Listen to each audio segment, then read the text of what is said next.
എല്ലാവർക്കും steel the ഫ്ലേവറിലേക്ക് സ്വാഗതം. നമുക്ക് കൊഞ്ച് റോസ്റ്റ് എങ്ങനെയാണ് ചെയ്യുന്നതെന്ന് നോക്കാം. അതിന് വേണ്ടിയിട്ട് ഞാനൊരു 20 ചെറിയുള്ളി എടുത്തിട്ടുണ്ട്. ഇതിൻ്റെ കൂടെ തന്നെ ഒരു പീസ് ഇഞ്ചി, ഒരു 3 അല്ലി വെളുത്തുള്ളി, ഒരു 3 പച്ചമുളക് ഇത്രയും കൂടി എടുത്തിട്ടുണ്ട്. നമുക്ക് ഈ ചെറിയുള്ളി ഒന്ന് നന്നായിട്ട് ചതച്ചെടുത്ത് വെക്കണം. അതുപോലെ തന്നെ ഈ ഇഞ്ചിയും വെളുത്തുള്ളിയും പച്ചമുളകും ഒക്കെ ഒന്ന് ചെറുതായിട്ട് അരിഞ്ഞെടുക്കാം. ഇപ്പോൾ ഈ ചെറിയുള്ളി ഞാനൊന്ന് ചതച്ചെടുത്തിട്ടുണ്ട്. ഞാനൊരു ഇടികല്ലിലിട്ടിട്ടാണ് ഒന്ന് ചതച്ചെടുത്തേക്കുന്നത്. ഇടികല്ലില്ലെങ്കിൽ മിക്സിയുടെ ജാറിലിട്ട് ഒന്ന് പൾസ് ചെയ്തെടുത്താലും മതിയാവും. ഇനി നമുക്കിത് വെച്ചിട്ട് കറി എങ്ങനെയാണ് ചെയ്യുന്നതെന്ന് നോക്കാം. അതിനായിട്ട് ഞാനൊരു കൽച്ചട്ടി വെച്ചിട്ടുണ്ട്. അതിനകത്ത് ഒരു 3 ടേബിൾ സ്പൂൺ എണ്ണ ഒഴിച്ചു കൊടുക്കാം. ഇനി ഈ ചട്ടി ഒന്ന് നന്നായിട്ട് ചുറ്റിച്ചു കൊടുക്കണം. ഈ എണ്ണ ഈ ചട്ടിയുടെ എല്ലാ ഭാഗത്തും എത്താൻ വേണ്ടിയിട്ടാണ്. ഇല്ലെങ്കിൽ ചട്ടിക്കകത്തോട്ട് പെട്ടെന്ന് തീ കയറാൻ തുടങ്ങും. ഇപ്പോൾ എണ്ണ നന്നായി ചൂടായി വന്നിട്ടുണ്ട്. അതിനകത്തോട്ട് ഒരു 1/4 ടീസ്പൂൺ ഉലുവ ചേർത്ത് കൊടുക്കാം. ഉലുവ ഒന്ന് ചുവന്ന് വന്നിട്ടുണ്ട്. അതിനകത്തോട്ട് കുറച്ച് വറ്റൽമുളക് കൂടി ചേർത്ത് കൊടുക്കാം. അതിൻ്റെ കൂടെ തന്നെ നമ്മൾ എടുത്തു വച്ചേക്കുന്ന ചെറിയുള്ളി, ഇഞ്ചി, പച്ചമുളക്, വെളുത്തുള്ളി, പിന്നെ കുറച്ച് കറിവേപ്പിലയും കൂടി ചേർത്ത് കൊടുക്കാം. ഇനി ഇതെല്ലാം കൂടി നന്നായിട്ടൊന്ന് വഴറ്റിയെടുക്കണം. ഇപ്പോൾ ഇത് നല്ലപോലെ വഴണ്ടു വന്നിട്ടുണ്ട്. ഇനി ഇതിനകത്തോട്ട് ഞാൻ ഒരു ചെറിയ സവാള നീളത്തിൽ കട്ട് ചെയ്ത് വെച്ചിട്ടുണ്ട്. അതും കൂടി ചേർത്ത് കൊടുത്ത് ചെറുതായിട്ടൊന്ന് വഴറ്റിയെടുക്കാം. സവാള ഒരുപാട് വഴണ്ടു വരേണ്ട ആവശ്യമില്ല, ഒന്ന് സോഫ്റ്റ് ആയാൽ മതിയാവും. ഇപ്പോൾ സവോളയൊന്ന് വഴണ്ടു വന്നിട്ടുണ്ട്. അതിനകത്തോട്ട് നമുക്ക് പൊടികളൊക്കെ ചേർത്ത് കൊടുക്കാം. ഒരു 1/4 ടീസ്പൂൺ മഞ്ഞൾപ്പൊടി, 1 ടേബിൾ സ്പൂൺ മുളക് പൊടി, 1/2 ടീസ്പൂൺ മല്ലിപ്പൊടി ഇത്രയും കൂടി ചേർത്ത് കൊടുത്ത് നന്നായിട്ടൊന്ന് മൂപ്പിച്ചെടുക്കണം. പൊടികളുടെ പച്ചമണം മാറുന്നിടം വരെ നന്നായിട്ടൊന്ന് മൂപ്പിച്ചെടുക്കുക. പൊടികൾ കരിഞ്ഞു പോകാതെ പ്രത്യേകം ശ്രദ്ധിക്കണം.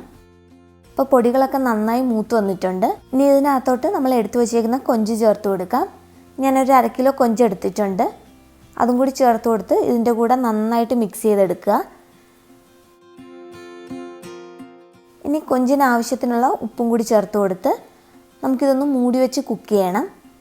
ഇതിനകത്തോട്ട് ഒട്ടും വെള്ളം ഒഴിക്കേണ്ട ആവശ്യമില്ല. കൊഞ്ചിൽ നിന്ന് തന്നെ നന്നായിട്ട് വെള്ളം വരും. ആ വെള്ളത്തിൽ കിടന്ന് കുക്കാവുമ്പോഴായിരിക്കും നല്ല ടേസ്റ്റ് ഉണ്ടാകുന്നത്. ഇനി നമുക്ക് തീ വളരെ കുറച്ച് വെച്ചിട്ട് ഇത് മൂടി വെച്ച് കുക്ക് ചെയ്യാം. ഇടയ്ക്കിടയ്ക്കൊന്ന് തുറന്ന് ഇളക്കി കൊടുക്കുകയും വേണം. ഇപ്പോൾ ഇതൊരു 10 മിനിറ്റ് കഴിഞ്ഞിട്ടുണ്ട്. ഞാൻ ഒട്ടും വെള്ളം ഇതിനകത്ത് ചേർത്ത് കൊടുത്തിട്ടില്ല. ഇടയ്ക്കിടയ്ക്ക് തുറന്നൊന്ന് ഇളക്കി കൊടുത്തിട്ടുണ്ടായിരുന്നു. അപ്പോൾ ഇതിൽ നിന്ന് നന്നായിട്ട് വെള്ളമൊക്കെ വന്ന് ഈ മസാലയായിട്ട് നന്നായിട്ട് യോജിച്ചിട്ടുണ്ട്. ഇനി നമുക്ക് ഗ്രേവി ആവശ്യമുണ്ടെങ്കിൽ ഇതിനകത്തോട്ട് കുറച്ച് വെള്ളവും കൂടി ചേർത്ത് കൊടുക്കാം. ഞാനിപ്പോൾ വെള്ളമൊന്നും ചേർത്ത് കൊടുക്കുന്നില്ല. ഇനി ഇതിനകത്തോട്ട് ഞാനൊരു ചെറിയ തക്കാളിയുടെ പകുതിയും കൂടി ചേർത്ത് കൊടുക്കുന്നുണ്ട്. അതിൻ്റെ കൂടെ തന്നെ ഒരു പീസ് കുടംപുളി നന്നായിട്ട് കഴുകി ഞാൻ കുറച്ച് നേരം ചൂടുവെള്ളത്തിലിട്ട് വെച്ചിട്ടുണ്ടായിരുന്നു. ആ വെള്ളവും കൂടി കുറച്ച് ചേർത്ത് കൊടുക്കാം. പുളി അനുസരിച്ച് ചേർത്ത് കൊടുത്താൽ മതിയാവും. ഒരുപാട് ചേർക്കേണ്ട ആവശ്യമില്ല. ഈ കുടംപുളിയുടെ കുത്ത് ഫീൽ ചെയ്യാതിരിക്കാൻ വേണ്ടിയിട്ടാണ് തക്കാളി ചേർത്ത് കൊടുക്കുന്നത്. നമ്മൾ മീൻകറി വെക്കുമ്പോഴാണെങ്കിലും കുടംപുളി കുറച്ച് കൂടിപ്പോയിട്ടുണ്ടെങ്കിൽ ഇതുപോലെ തക്കാളി ചേർത്ത് കൊടുത്താൽ അത് കുറച്ചൊന്ന് കുറയ്ക്കാൻ പറ്റും. ഇനി നമുക്കിതൊന്ന് മൂടി വെച്ചിട്ട് കുറച്ച് നേരം കൂടി ഒന്ന് കുക്ക് ചെയ്യാം. ഇപ്പോൾ ഒരു 5 മിനിറ്റ് കഴിഞ്ഞിട്ടുണ്ട്. എണ്ണയൊക്കെ നന്നായി തെളിഞ്ഞ് വന്നിട്ടുണ്ട്. നമുക്കിതിനകത്തോട്ട് കുറച്ച് കറിവേപ്പിലയും കൂടി ചേർത്ത് കൊടുത്ത് നന്നായി ഒന്ന് മിക്സ് ചെയ്തെടുക്കാം. അപ്പോൾ നമ്മുടെ ഗ്രേവി നല്ല തിക്കായി വന്നിട്ടുണ്ട്. നമ്മൾ ചേർത്ത് കൊടുത്ത തക്കാളിയൊക്കെ ഒന്ന് സോഫ്റ്റ് ആയിട്ടുണ്ട്. നമുക്ക് ഈ ഒരു പാകം മതിയാവും.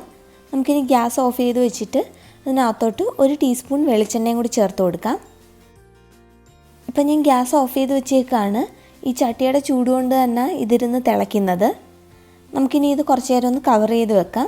എന്നിട്ട് ഒരു 5-10 മിനിറ്റ് കഴിഞ്ഞ് സെർവ് ചെയ്യുമ്പോഴായിരിക്കും കുറച്ചുകൂടി നല്ല ടേസ്റ്റ് ആവുന്നത്. അപ്പോൾ ഈ കൊഞ്ച് റോസ്റ്റ് എല്ലാവരും ഒന്ന് ട്രൈ ചെയ്ത് നോക്കുക. ഇഷ്ടപ്പെട്ടാൽ ചാനൽ സബ്സ്ക്രൈബ് ചെയ്യാനും വീഡിയോസ് ലൈക്ക് ചെയ്യാനും കമൻറ്റ്സ് അറിയിക്കാനും മറക്കരുത്. താങ്ക്